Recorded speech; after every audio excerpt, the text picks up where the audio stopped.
I am going to demonstrate my VR environment made for the extended reality class.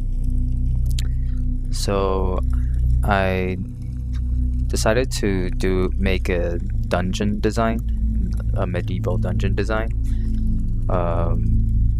using free assets packs on Unity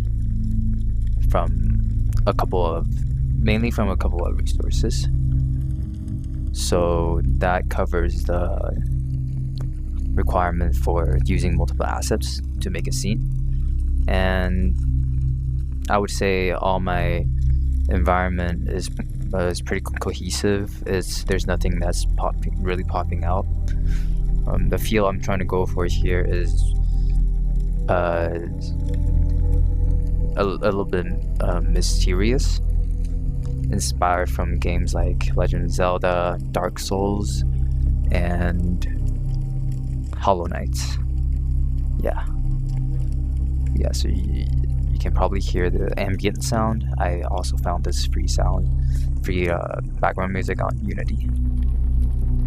And far away you can hear a little bit of fire crackling, which is the 3D sound of I chose to put into this scene.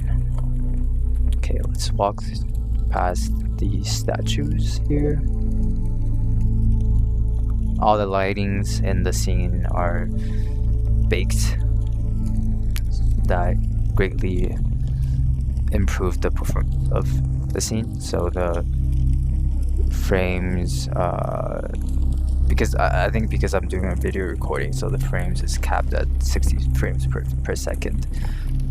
But I will upload another file indicating that it will actually hit 72 frames per second. Yeah. So this side, I have some crates here and this cart. So someone could possibly haul in some stuff, some goods for whoever's inside this dungeon. And on the other side, there's two big barrels, because how else are you gonna get water in the dungeon? So you get these barrels of water or beer for whoever's inside. And as you go up the stairs, there are two shields on here.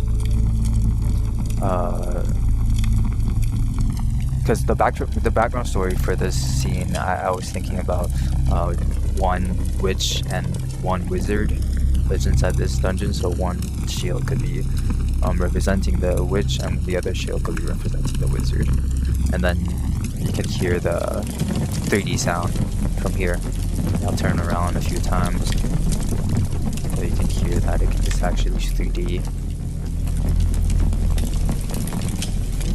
And then on the balcony here, there is one chest over here, and then another chest over there. Yeah. So the scene actually costs around 200k tries. It's way lower than I expected I was gonna use, but that's because I didn't know lighting, real-time lighting adds to the tries due to shadow.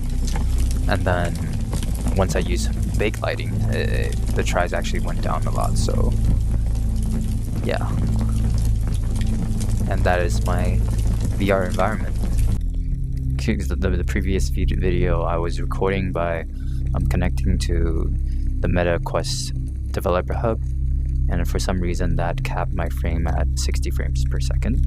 And then this one I'm using the record feature on the MetaQuest itself. So yeah, you can probably see that the frames per second shown here is actually 72, and then I'm just walking around a bit and to prove that it actually hits a consistent 72 frames per second.